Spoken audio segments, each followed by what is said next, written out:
All right, what's going on? It is that time of the year. Oscars are coming up in just 2 days, so I'm sorry for getting this one out late, but I finished all the movies pretty late. But what I like to do is every year watch all of the Best Picture nominees that I haven't seen, which this year there were a lot more I hadn't seen than in past, so that's why it took me a little longer. But I like to watch them all, rank them on how I feel, and get it out before the Best Picture before the Best Picture Oscars show, just so anyone who hasn't seen any of them can maybe pick a movie out of here to root for. If you do like watching the Oscars, watch one of them. Then you have something to look forward to, and you can base it off my synopsis or what I have ranked and based on where it's ranked, or if you've already seen something, if you want to watch another one but you don't want to watch them all. Totally understandable. For most of these, I'm gonna try to get reviews out. I'm gonna have some of them already, and then for sure, whichever wins Best Picture, I'm definitely gonna have a review out for that one if I don't already. But I don't want to take any more time with this because these kinds of ranking videos do take a little bit longer. Even though I am going to just really give a quick synopsis and how I felt about the movie, and just kind of make it a little shorter, just so I can make sure this video isn't an hour long. So with all that being said, let's start off with the film that I have ranked at number 10. We all have a story to tell, but what makes each one different is not how the story ends, but rather the place where it begins. For my number 10, it's going to be Belfast, which stars Jude Hill as Buddy, and he is just in this family that's living in Belfast at the time, 1969, I believe, in the 60s, and there's a religious divide going on and chaos going on within their town, and so it's really about his family and how they're coping with the certain situation at the time, and whether or not they feel they should stay in Belfast or if they should leave. So yeah, I already have a review made for this, so if you've seen it, you already kind of know my thoughts. So just quickly, for this one, I don't feel like there's any real standouts in it. Like for the film, there's certain standouts that are like, this part's a little better than this, or this actor is a little better than this. Like Jude Hill does really well, Judi Dench does well, and Ciaran Hinds, I believe is his name, he's also nominated. I don't think the movie really deserved a Best Directing nominee. I like Kenneth Branagh, but I just don't think this movie really does anything. It doesn't for me. I really just felt like it was pretty boring. I mean, it's only an hour and 40 minutes long, so not too long, which isn't bad. There's nothing extra really aside from what's going on with the chaos, but that is such a back end of what's going on. It's really focused on this family. It's really not about the divide that's going on at the time. And I just kind of feel like it's a shoo-in if you make your movie black and white. And even though I think it gives no real value, regardless if there's some sort of symbolism because of it, or if it's just because it's set in older times, so you make it black and white, I think it adds absolutely no value to a film. I've never seen a film in black and white and thought this is better because it's in black and white. That's just how I feel. So yeah. Be good, son. If you can't be good. And if you can't be good, be careful.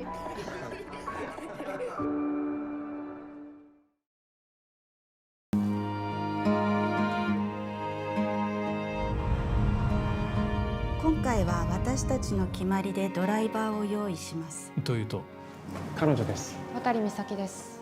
僕はまだドライバーを君に頼むことに同意してない。私が若い女だからですか?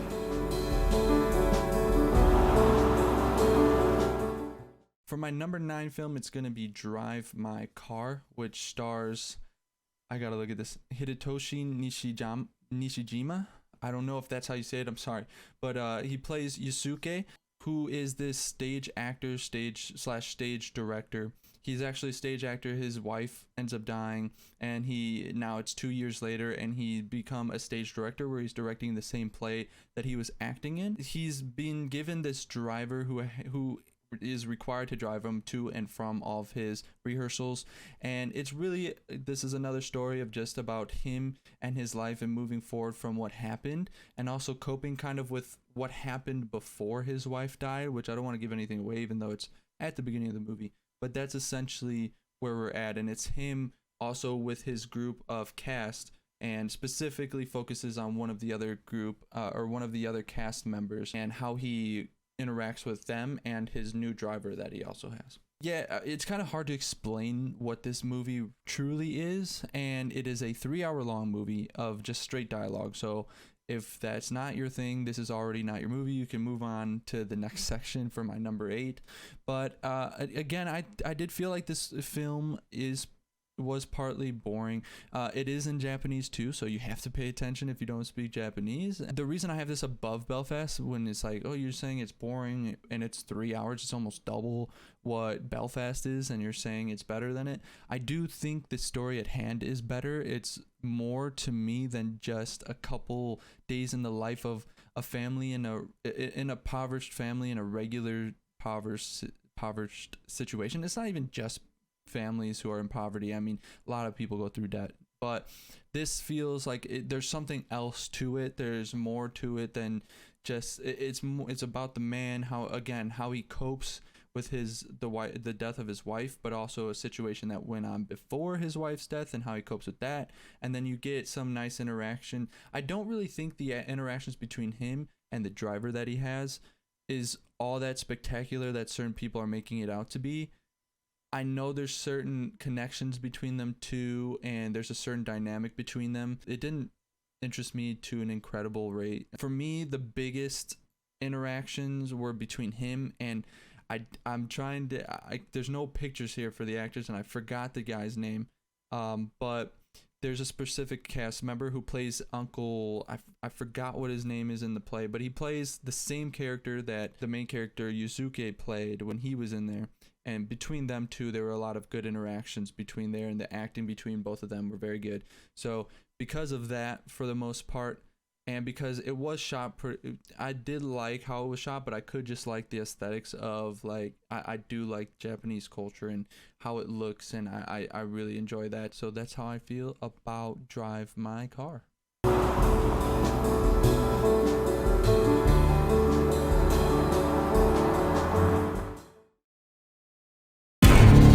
I will ask you simple questions. You will answer in short sentences only what you believe to be absolute truth. Absolute truth. I can do that.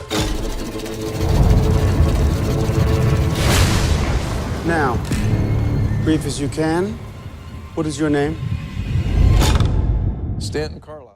For my number 8 film, it's going to be Nightmare Alley, which is the last movie I watched. I just finished it today, starring Bradley Cooper as Stanley, and he finds himself in a circus where he kind of likes the idea of mentalism, and he stumbles upon that and decides that's what he wants to learn and get good at.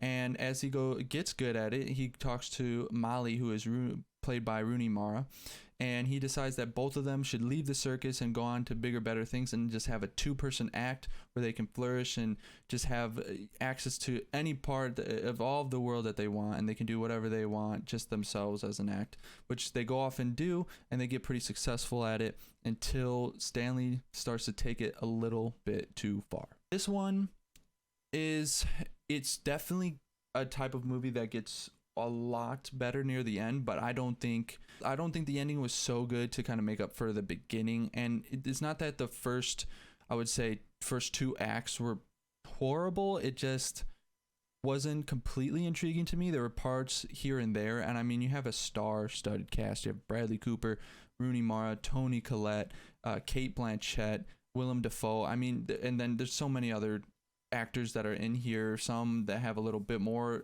time, some that have a little bit less time, that just make their way in. It's one of those movies where you have this killer cast, but I don't think the script was amazing. It's directed and co-written by Guillermo del Toro, so I mean, it just seems like a recipe for success. Unfortunately for me, the subject matter was okay. Some of the stuff that happened at the end in the third act too, I was like this physical altercation caused this damage. Like, I've never seen something like that before. I don't know. It seems like Guillermo del Toro is just trying to always add some weird, like, extreme bodily damage in all of his movies. And he just has that kind of dark edge with his movies. And he definitely has that here too.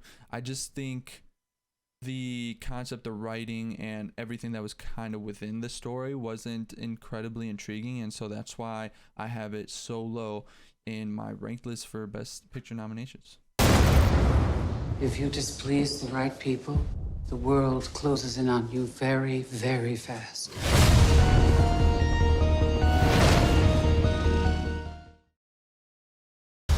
I hear there's something you don't like the looks of. We discovered a very large comet. Oh, good for you. It's headed directly towards Earth.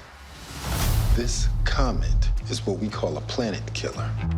At this exact moment, I say we sit tight and assess. Sit tight and assess. For my number 7, I have Don't Look Up, which stars Leonardo DiCaprio as Dr. Randall Mindy, I believe, and Jennifer Lawrence as Kate. And they are both, I don't know if you want to call them astronomers or scientists. Essentially, they're watching space and they notice a meteor that is acting abnormal and is clearly coming to hit Earth and going to cause catastrophic damage. And so while trying to get the word out to the president, trying to get the word out to the media and to everybody out there, it just feels like a lot of people aren't paying attention, aren't really caring for something that is pretty much the end of the world. So with this one, again, star-studded cast. I was really excited. Adam McKay directing, co-writing. The Big Short is one of my favorite movies of all time. I liked Vice. I know Step Brothers, one of my favorite comedies of all time. He just has a great track record. And then you have Leonardo DiCaprio. You have Jennifer Lawrence, who I think is, but still, Timothée Chalamet in his small role. You have Kate Blanchett again. You have Ron Perlman again, both of them in Nightmare Alley, so they had a pretty good run. How can I forget, Meryl Streep? You have, again, recipe for success. You would, like, each one of these actors could be in their own films and win Oscars. You also have Jonah Hill, who, I don't know if he won or was just nominated for Moneyball. Either way, you just have a great cast. And I personally like Jonah Hill's character a lot. I know some people might have thought of him as, because he is a comedic relief for the most part. I mean, this story is told in a satire-y, like, comedic way, but also in a way where it's really beating you over the head, which I think is its biggest problem. I like Timothée Chalamet's character a lot, even though he's not in it that much, but he was just phenomenal. I mean, it's Timothée Chalamet. Like, literally maybe the best actor working today. If not, then he's one of the best. Yeah, the biggest thing again for me is just beating you over the head. It's so clear what they're talking about, and they just keep pushing it on you and pushing it and pushing it. The way that Adam McKay writes his stories just makes it very intriguing for someone like me. I have heard for some people it's like this particular movie is a little much. I never like it when someone beats you over the head with something. But the reason it's number 7 and it's not, 8, 9, or 10 is because of the way that he writes it, which makes it a little easier for me to digest and watch. However, it is another really long movie. Like, all of these movies are just so long, and I think it's a pretty poor year in general. So that's also a part of the reason why I think it's number 7. Is just because there just weren't many great movies this year, I don't think, and especially in Best Picture nominations, there weren't a lot that I really loved. And so this kind of, slipped its way into the 7th spot just because of some of the aspects. I did like a few more aspects in this film than I did in the others. I did have the FBI put that bag over your head. They don't do that. The CIA does, but I made them do it. I had a feeling. It's a good feeling, because that is what I did, and it was very funny and cool.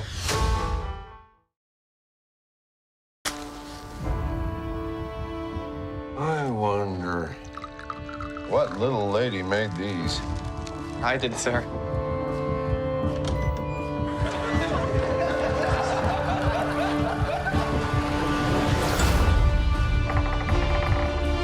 Well, Brother Phil?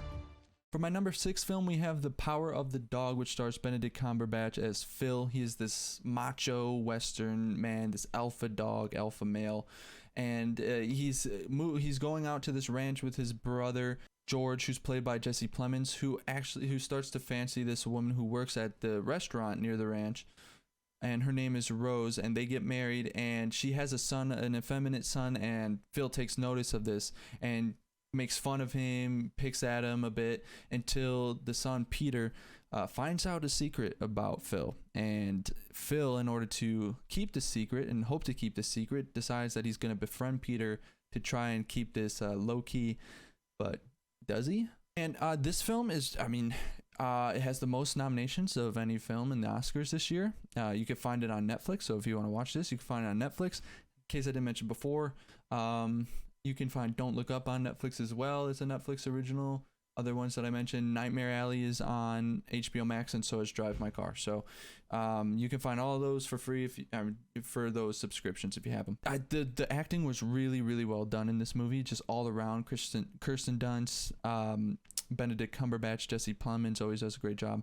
And then you have Cody Smith-McPhee, who plays Peter, the young kid, the effeminate kid who finds out the secret about Phil, and he does a really good job as well. I think this movie it's very subtle, but I think it's quite simple. A lot of people don't understand what really happened, and what happens is very simple. Like I said, very subtle. So you really have to watch, and they are different things. Simple and subtle are different things, and that's why some movies can perform very well. They can perform complex things very subtly, but sometimes you can take a simple premise, and it's not that like you turn it into complexity by making it subtle, but it's just one of those things where you just have to really pay attention and really understand what happens. So with this one, I would consider it simple because they kind of show you straight in your face what happens, and once the end comes, if you were paying attention, you can kind of piece the story together. That makes it a little bit more fun. For me personally, this is another one that's a bit long and gotta get through in some parts, so that's why it's number 6 for me. I mean, the other ones I just honestly ultimately liked more than this one altogether. This is the type of film where I won't watch it again, but it was a good watch for the first time I did watch it. I would say it starts to kick off in the middle of the second act-ish, and to the end is where like the juice really is, and that ultimately, yeah, that's my take on why it's number 6.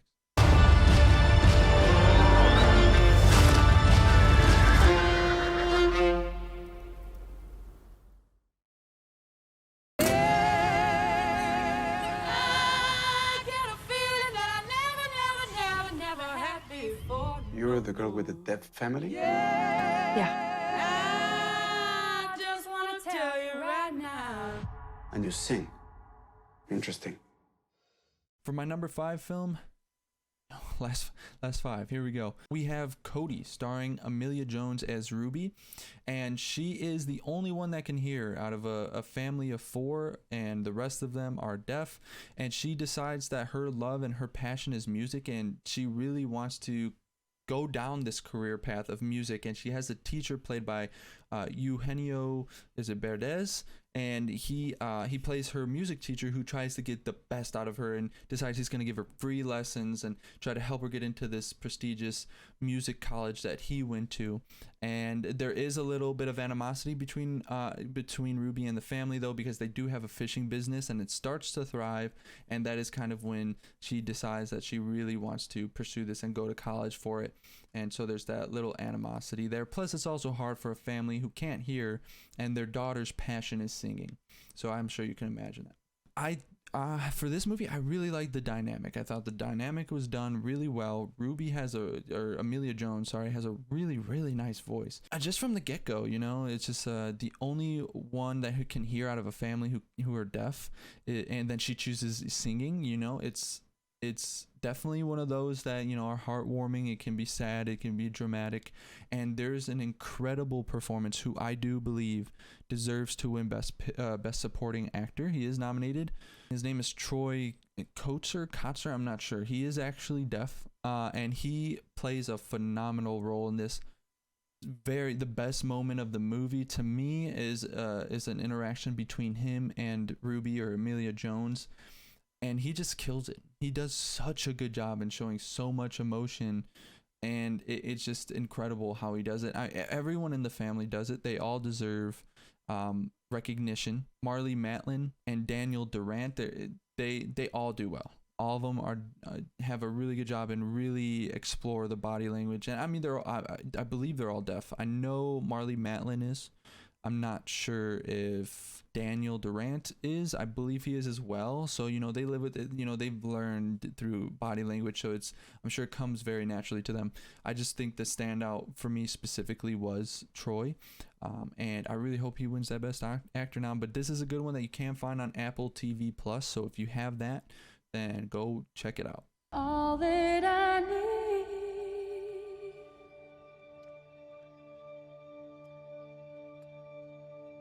to get by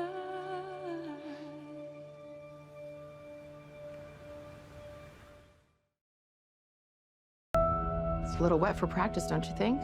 Don't the girls have schoolwork to do?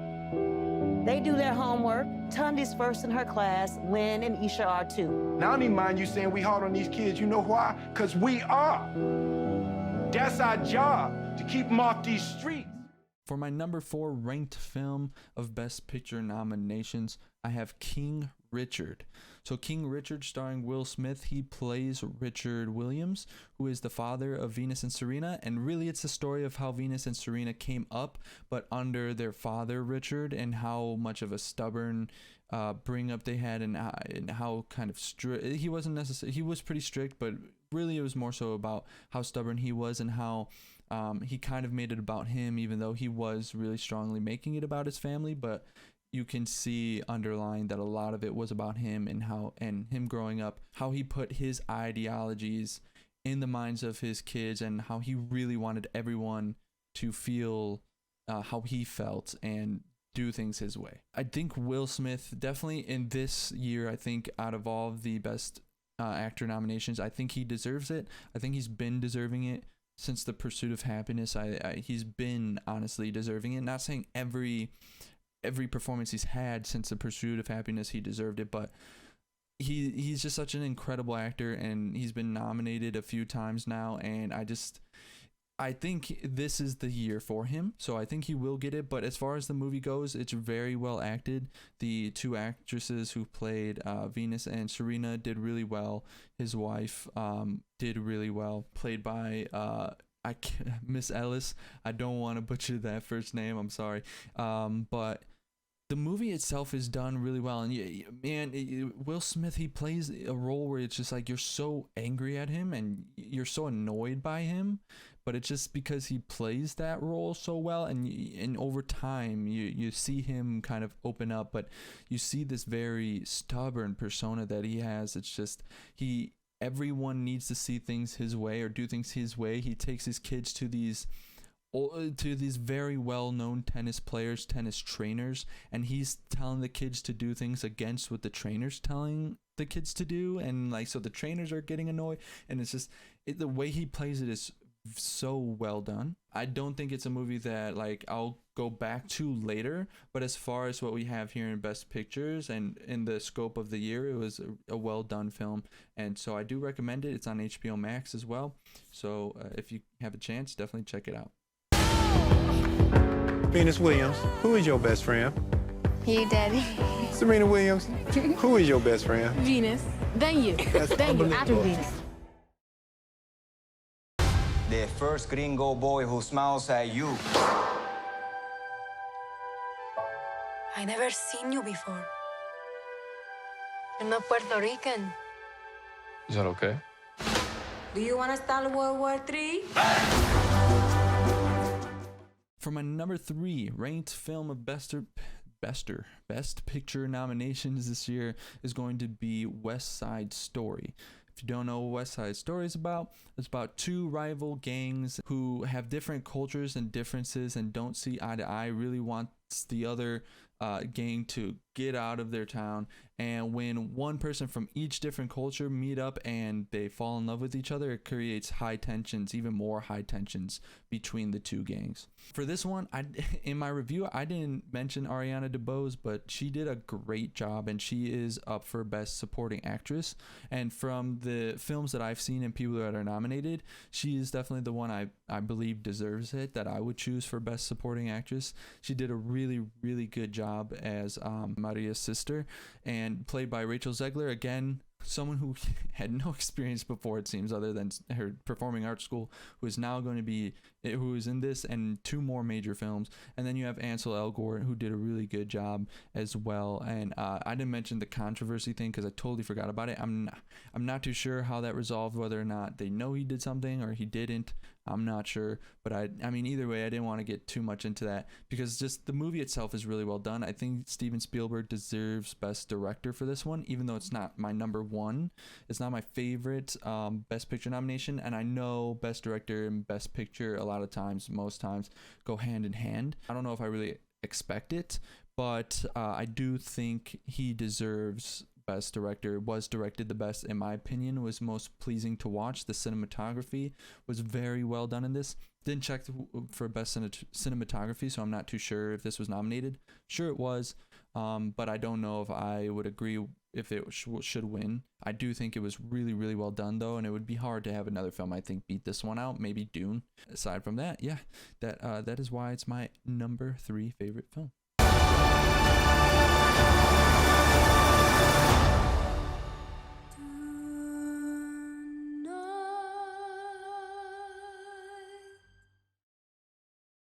So how'd you become such a hotshot actor? I'm a showman. That's what I'm meant to do.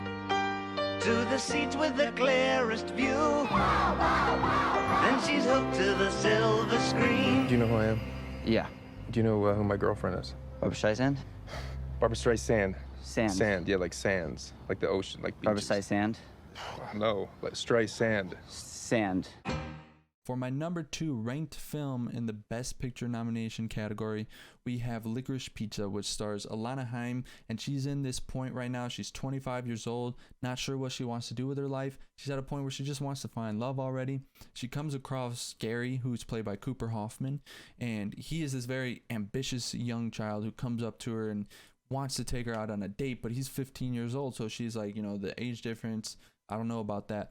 But as time goes on, she decides to become business partners with him as he goes off into different ventures, and they work together, and they do form a platonic relationship. And while she's trying to find herself and find love, and he's trying to find work, and not necessarily trying to find love, but it's just something that they can't really, it's hard for them to part and not be together. So you're kind of watching their journey together. For this film, I mean, if you saw my review, I really, really enjoyed it, and it's my number 2. I didn't mention, I did have in my review that I took out that Alana Haim and her 2 other sisters were in the movie, and I thought that was pretty funny because they played sisters and they were all sisters, until I realized, like, I didn't mention that there's a group named Haim, and when I saw her last name and it was like 3 sisters, I was like, isn't there like a band or something, a group called Haim?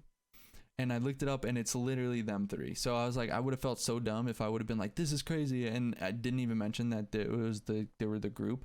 But yeah, they have a lot of streams. They're a very well known group, Haim, and they all are in this film. Alana is the one who plays the star, and she does a really good job. Gary, who is played by Cooper Hoffman, Philip Seymour Hoffman's son, does a really, really good job in here.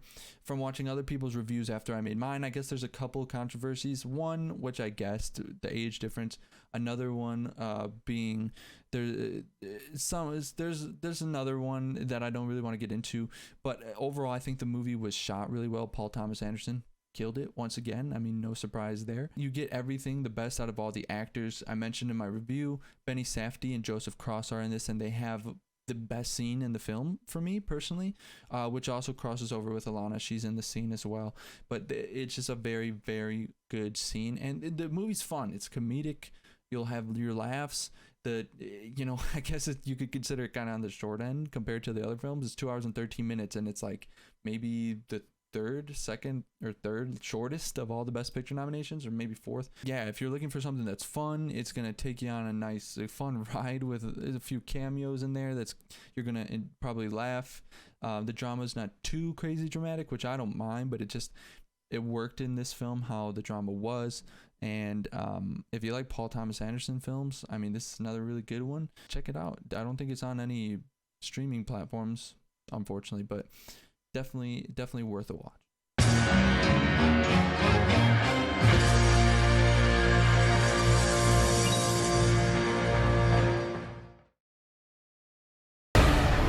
We are House Atreides. There is no call we do not answer. There is no faith that we betray.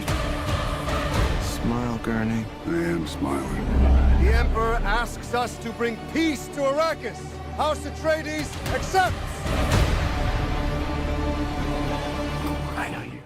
And for my number 1 ranked film of the Best Picture noms is going to be Dune.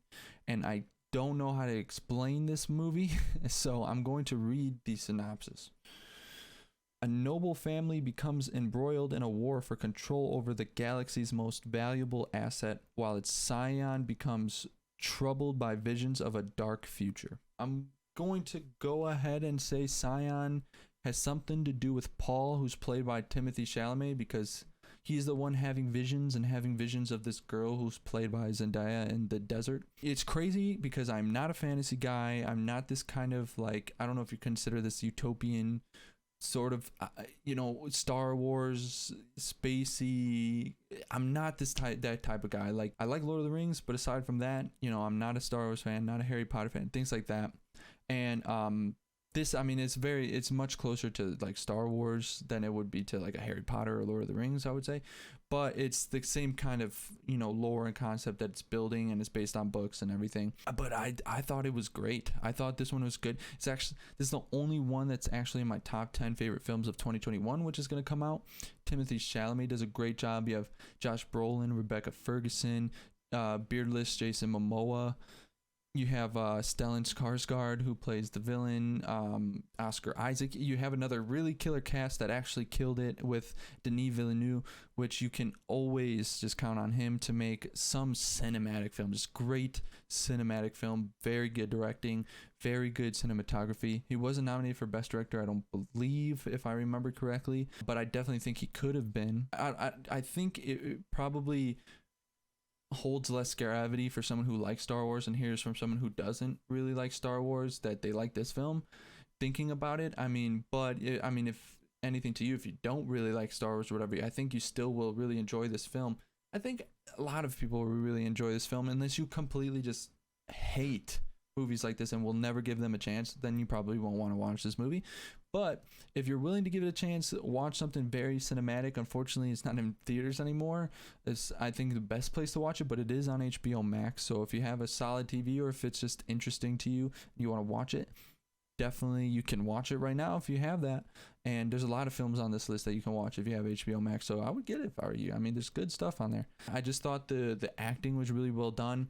All of the scenes, just kind of the atmosphere, the ambiance just of the film all comes together really, really well, again, with some really, really good directing and cinematography to really encapsulate it and really just make it a very beautiful, coherent film. And it does end kind of abruptly, just because there is going to be a second and third. And I believe when it came out, it wasn't guaranteed, but I mean, Denis Villeneuve, if he wants to make a second and third, he's going to make a second and third. I mean, come on. In the scope of all the films that are nominated this year for Best Picture, this is like the least Oscar bait one, I would say, for the most part. I don't think it's going to win Best Picture, but it just personally for me, this year, it happens to be my favorite for the ones that are ranked. Yeah, I mean, but that's really all I have for this one. This is going to be a long video, like a longer video, but I tried to keep it shorter. Hopefully it's not too incredibly long. If there's a review for one of these that you want to get more in depth with, go ahead and check the description to see if I have a link for a full review for it at the time. And if I do, boom. If I don't, then look out for it, because I'll probably come out with it, I'm sure. Especially whatever movie wins Best Picture, I will definitely end up having it no matter what. But yeah, so I'm going to end this because it's already going long enough. Please like, subscribe, leave a comment. What is your rank list? I love seeing a rank list, so just leave it in the comments what you think. Hit the notification bell so you know when other reviews come out. That being done, I hope you have a great day.